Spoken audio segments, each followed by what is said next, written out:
Good morning. Good morning and welcome to Immigration Fridays. Good morning. Hello.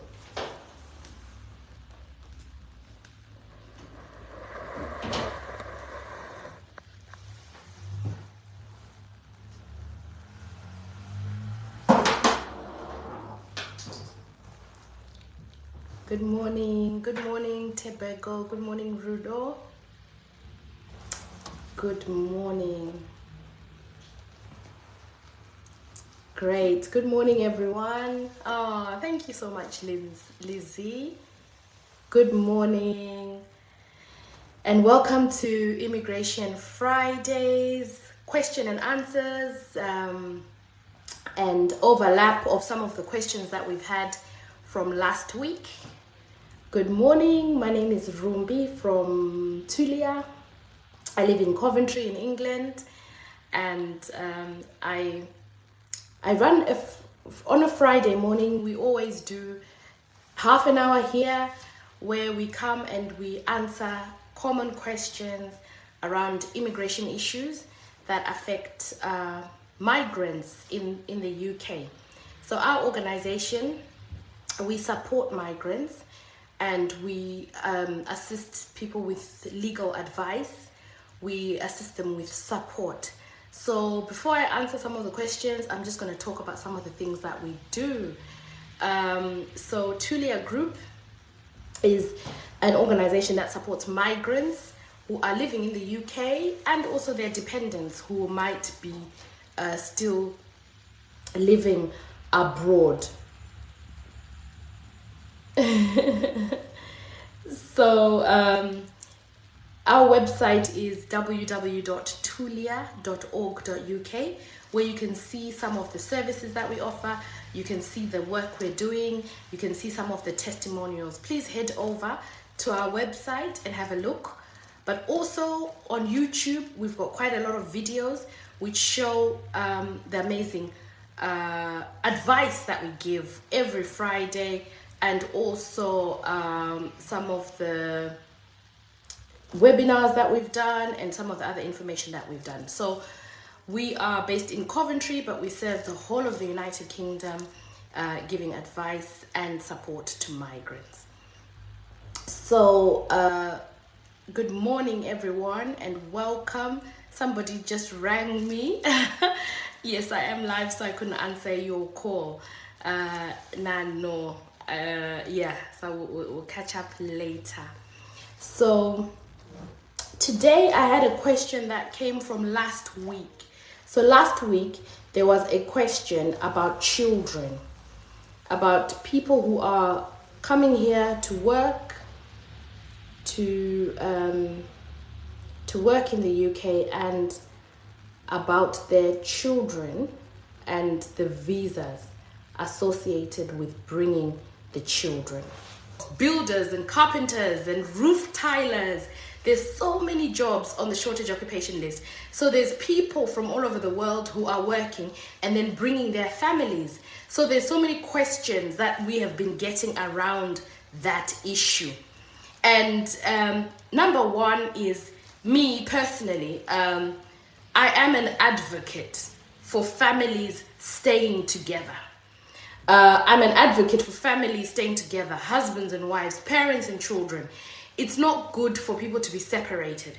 So this season we're in, we have a new wave of migrants, right, coming in. And our generation who came in the 90s, early 2000s, we were separated from our families, not by choice, but because of the rules, because we were not able to apply for visas for our children because of a lot of people were living here illegally. People stayed here illegally for like years. You know, they stayed here from 2000 to 2008, and that caused a whole host of problems. You know, it caused a lot of problems which are even affecting people into adulthood. So that issue of attachment to parents It's so important. That issue of separation, it's something that we shouldn't take lightly, because it affects children physically. It affects children emotionally, psychologically. So I'm an advocate for people being together as families. It's got its challenges, and it's not something that is easy. It's got its challenges. And it's not like that you just land in UK and come with your children. It takes planning, isn't it? So it's not that you should come with them on the first day, but it's that there has to be plans for them to join. And don't leave the period of separation too long, because there are issues of children who've been sexually abused, physically abused, emotionally, psychologically, when they were left, when their parents were here. And so that causes generational issues. It causes an issue with that child, causes an issue with the next generation. That's rejection is a big thing spiritually. It's a big thing psychologically and emotionally. And so where we can, let's encourage each other for families to stay together. So the timing is another issue. So there's a principle that, I'm advocating that families must stay together. But I'm not saying as soon as you get your visa and you're landed in the UK, bring the children on the same day, because that's not wisdom, is it? But make a plan that they come as soon as they can. So the question that we have, thank you so much for that. It's if issue of migrating with your kids as a single mother, if that issue has been covered, but would like to know what is required for that type of family visa, especially in the situation where the father is absent. So that's an issue that I am going to address, and I've pinned that question so that I can stay on track about that. If you've got any other issues with questions around children, please pop them in the chat and I'll be able to get to them. If I don't get to them today, we'll be able to answer them on a blog, on our website, or on another method, right? But for today, the question from last week was migrating as a single mother. So as a single mother,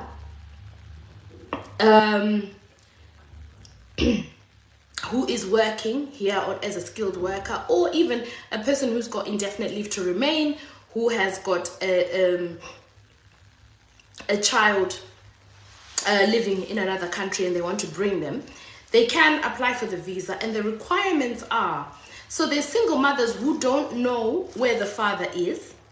There's single mothers where the father is totally absent and he's not involved in the children's lives, and they are the sole parent. So where they are the sole parent, even if the father's name is on the birth certificate, how many men or how many people do we know where you don't even know where he is? Because the mother is the one who is left with the children. And so where you're a single mother and you don't know where he is, he's never been there, what you have to show is that you've got sole responsibility for the child. Now, I've seen people who make applications and write, I have got sole responsibility. It's not you using the word to say that you've got sole responsibility. It's you demonstrating it with evidence.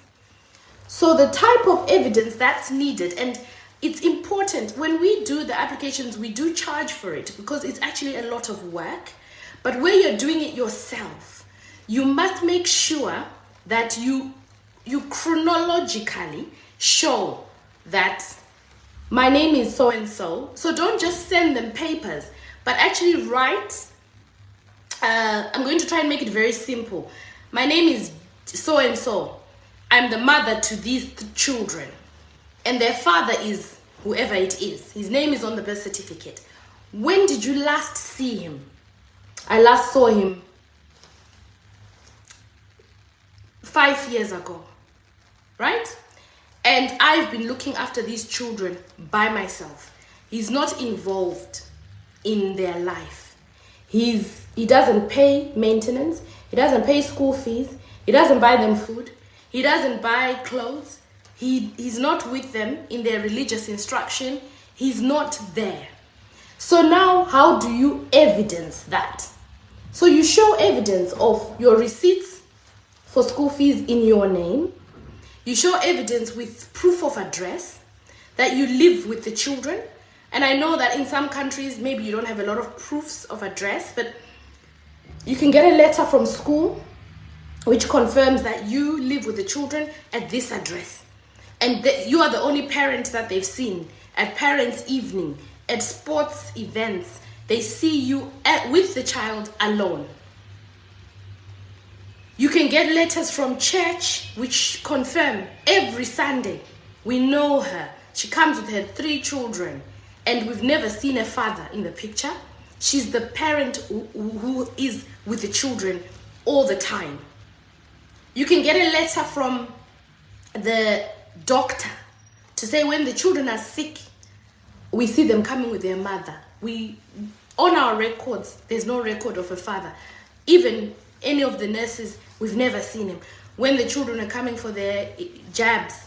So the letters that you have to get so it's not just a letter from the doctor, but it's a letter from the doctor detailing and confirming who is the person who is responsible for that child. So the evidence that you submit is proving that you're the only parent in this child's life. And there are many single mothers. So the problem that we have is some people now go and look for that father. Go and look for him so that he can give consent. But he hasn't been present. He's not there. He doesn't even pay 1 penny. Now Malcolm Tracker, everywhere you're looking for him, causing problems for yourself. Because if you're a single mom, you've got sole responsibility, show the proof. That's enough. You don't even need to have all of if you tell them that I don't know where he is, because there are many women who honestly do not know where he is. There's some, I don't want to use those words, that there's some people who are not responsible. And so they have a child with you and they disappear. So that type of person, they can't be punished now when they're trying to do better for their life and move abroad and get a job and move, because you can't find the father. So what they want is proof. Photos with your children demonstrating, but don't just send pictures, At sports day, child is getting a trophy. On parents' evening, you're there with the child with the trophy. There's no picture of a father. So you have to show in detail, with evidence, that you are the one who's been responsible for the children by yourself as a single mom. That's one scenario. Or sometimes the father has died, so you'd show the death certificate. And I beg you, do not get fake death certificates. Do not get fake death certificates. It's never ever worth it. Don't get mdosho. Don't do it, because the consequences are so dire. Just don't do it. Another thing I know that people are doing is, which is not good, is kudzosera makore of your cousins and nieces. There's no need for fraud, guys. I don't know why we need to do fraud. So just don't do it. I don't know. Anyway, don't, because it's not worth it. Because they find out. And when they find out, then it's refused. And then you're now facing the consequences of bans and things like this. So it's just not worth it. So get all your evidence in order to show that you're the one who's been looking after your children by yourself. That's the one. The second one is where you're a single mom, but dad is in the picture. So where you're a single parent, but the father is in the picture, right? Then you need his consent. You are not solely responsible for the children. No, you're not. You're joint parents, and the Home Office can refuse the application on that basis. So I've noticed in the letters that they are sending is that they say they want consent. Before, they wouldn't even want consent. They would want consent, but they also want you to show if there's any compelling circumstances.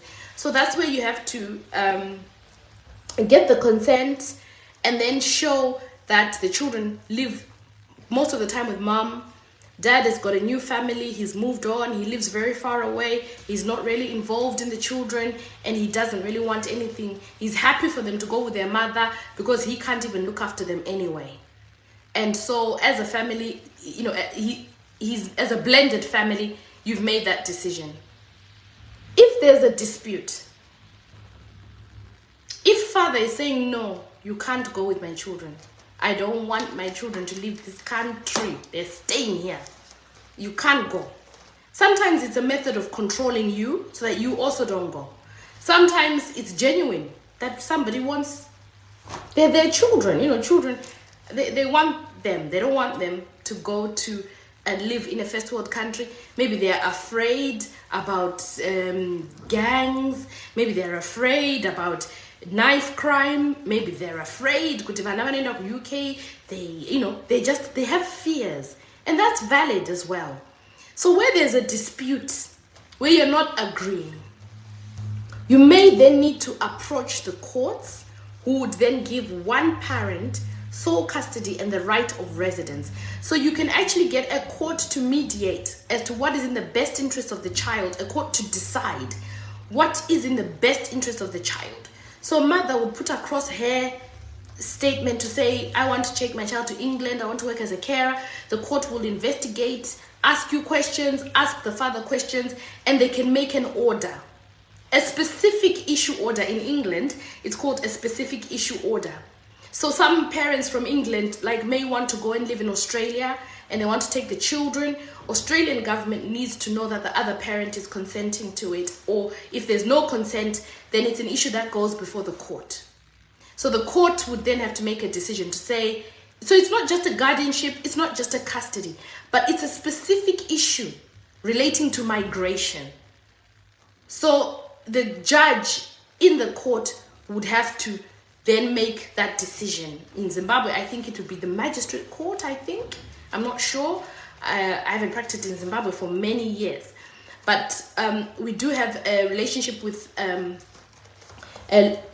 firm in Zimbabwe where we can refer you, where we work together in order to be able to get the evidence that we need. So when you go to court, it's important to put the specific issue that you want. It's a specific issue of which jurisdiction, which country should this child live in. And believe me, with the global village that we live in, that's actually a type of case that goes around a lot. It's a type of case that is looked at a lot. It's a type of case that where it's sent to the court a lot, because both parents have got rights to the children. So if the father is saying, I don't want my child to go and live in England, you are saying, I want to go and be a carer in England and I don't care, but I want to take my children, you're not agreeing. So you need somebody else to help you to make a decision. But the Home Office can't be seen to be siding with one parent and depriving the other parent of their rights to their children. So you can't have what's called parental alienation by taking the children out of a country and doing what you want, because children, they don't belong to anyone, to one person. They don't. They belong to two people. And if two people are involved in their lives, then they all have an equal right to that child. So you would then have to get somebody else, like a court, who can make that decision to say, what shall we do about this child? So it becomes a specific issue that the judge has to make a decision on in relation to where the child lives. So it's not as simple, I've got guardianship. It's not that simple. It actually has to be specific for it to have weight in terms of evidence value. So it has to be something that has got significant weight. So in England, we would make an application that's called a specific issue.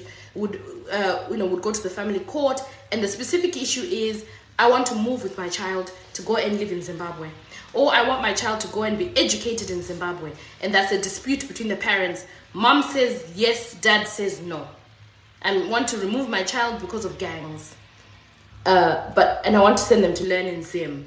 That's a common one that we hear, where there's disagreement between the parents and then a judge has to make a decision. So it's just the same for somebody who wants to bring their child to the UK from Zimbabwe, from Zambia, from India, from Nigeria, where there's an issue, where there's a dispute.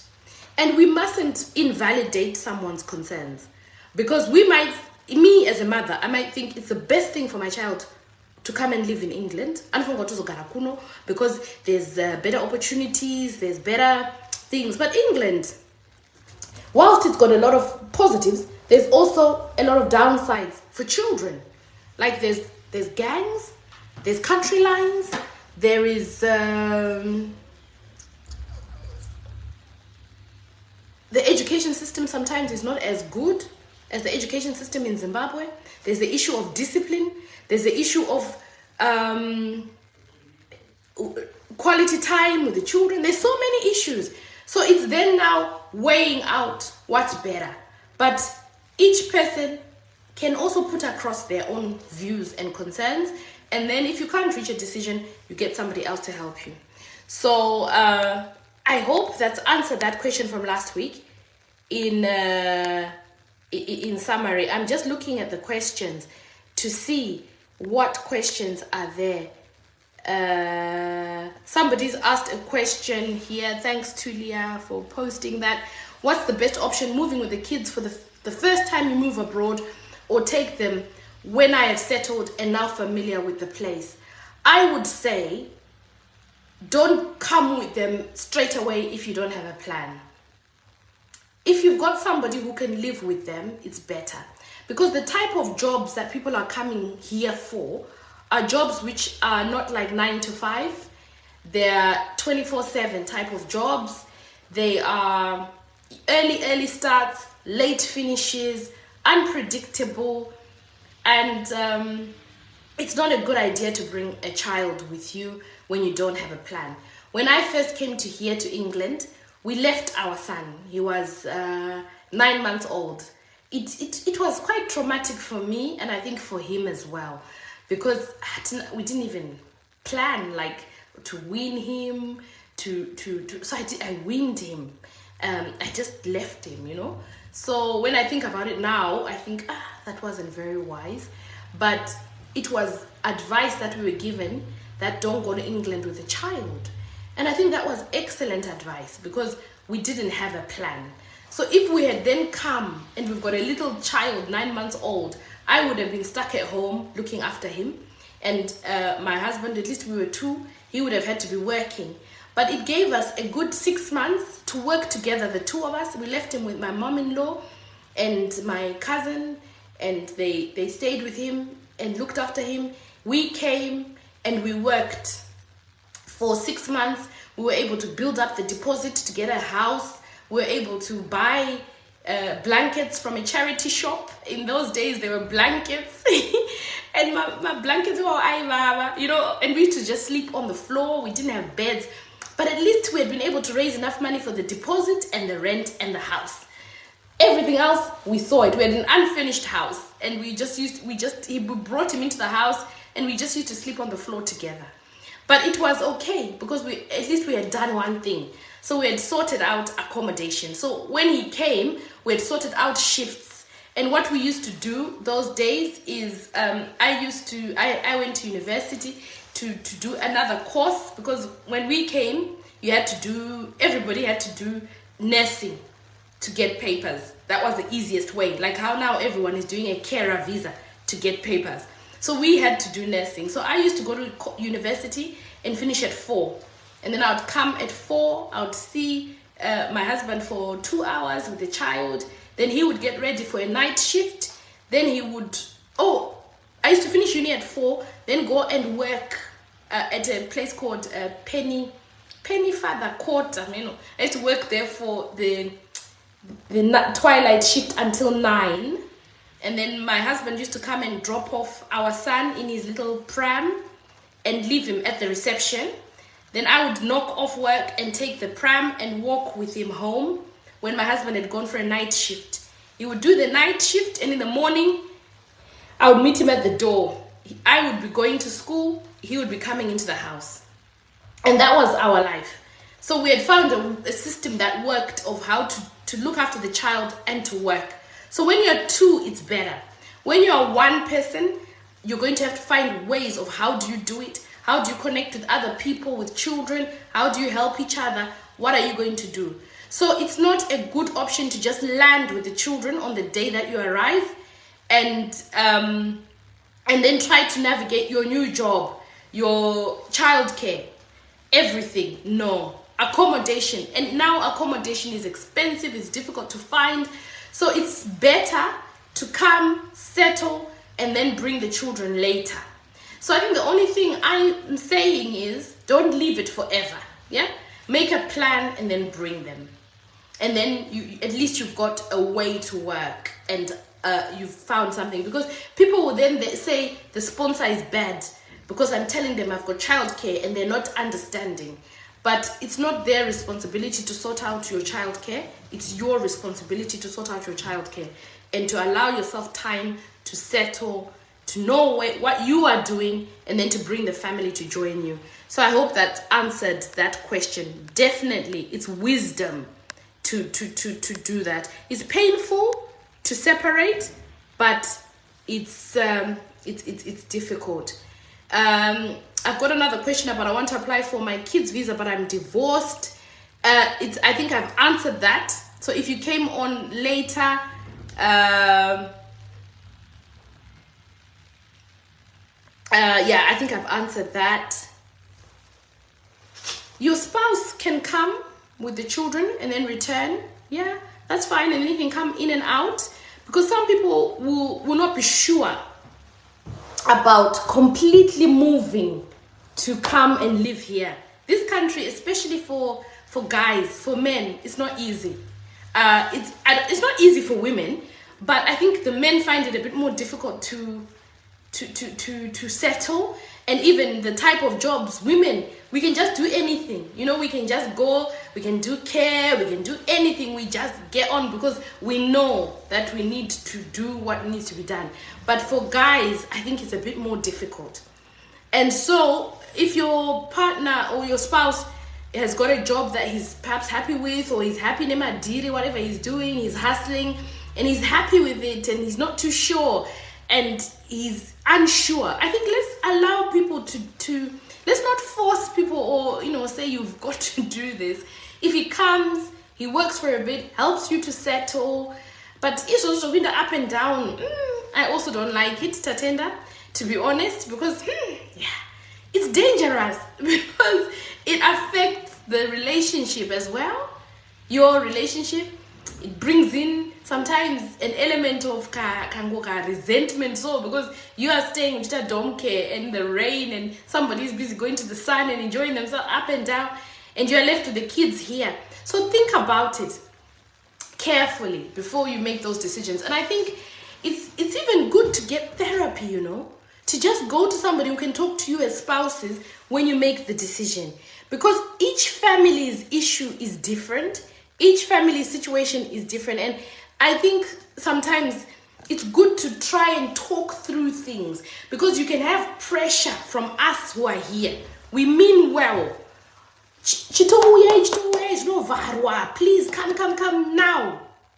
And your children are at a critical stage in their education. It's critical, right? Exams or something, and there's pressure from the wife's relatives. Then the husband is trying to say, Aiwa, and you're saying, no, I don't stand because on a red list.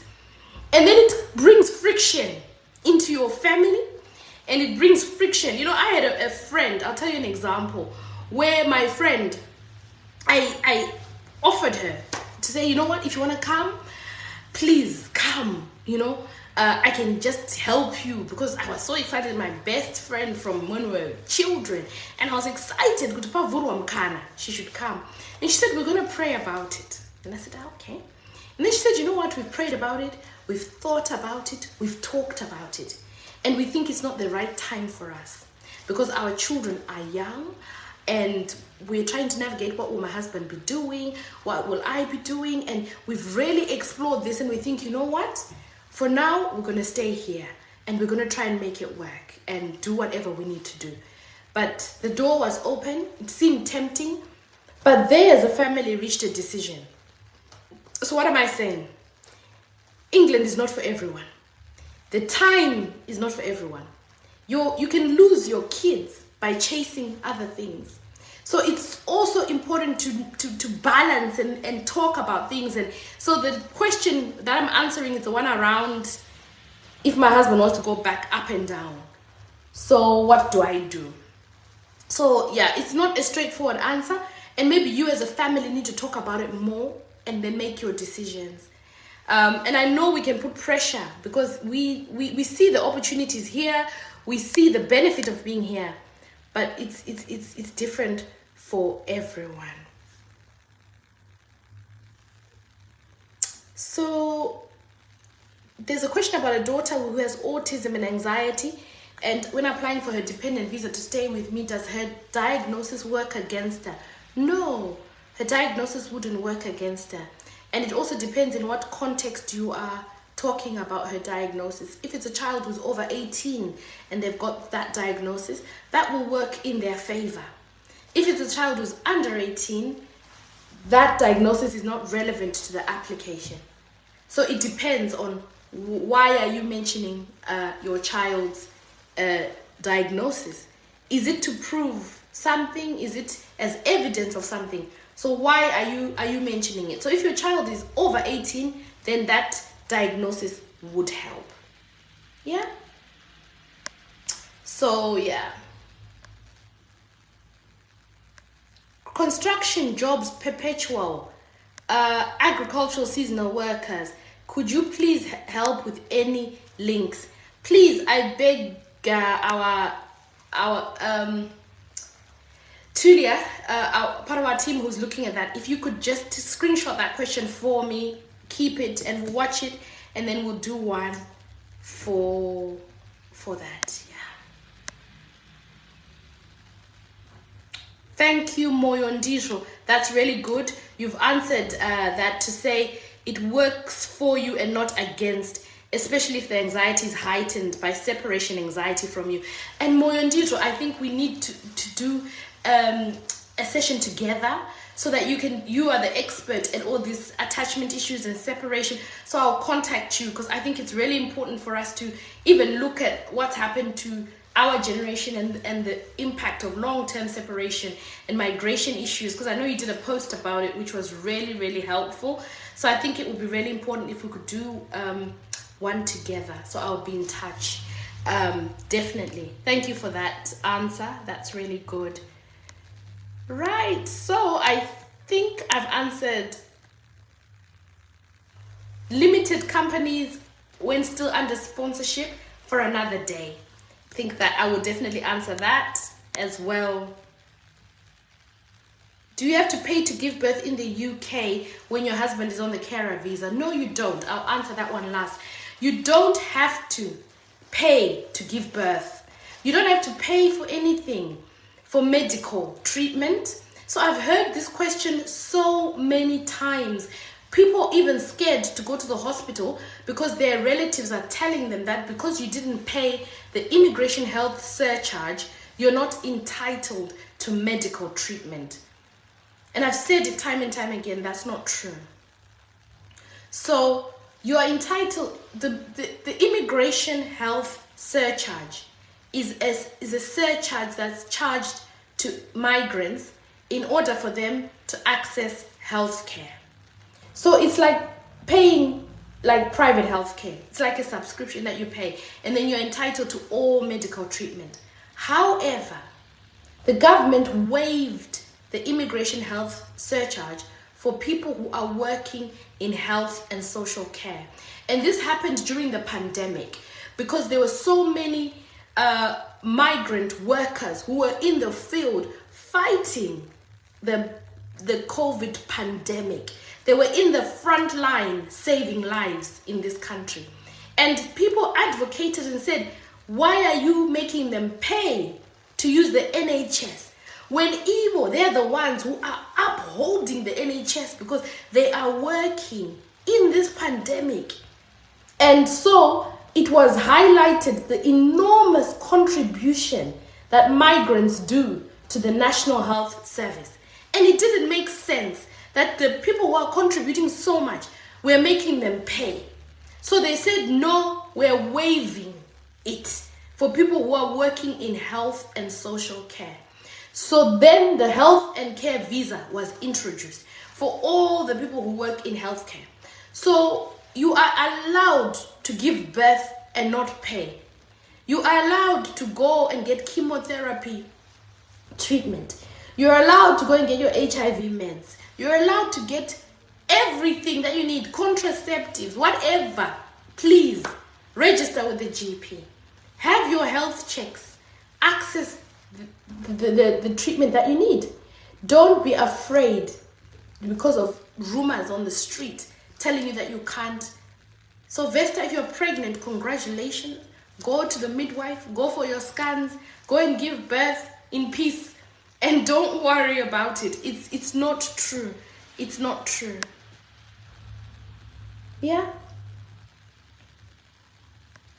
So my time is up and I'm getting signaled. I tend to spend far too long on here. I'm always told that I spend too long on here. So I think now I have to go because I've got all the signals to go. So I've stayed longer than I should have. So thank you for all the questions. We will look at all the comments. Other questions, we'll answer them either in short little videos or on our website. We'll share links or we'll come back again. Please visit our website, www.tulia.org.uk. Go onto our YouTube channel and subscribe. We've got all the old lives and current lives as the old lives. Yeah, check them out. Thank you so much. God bless you. Have a wonderful weekend.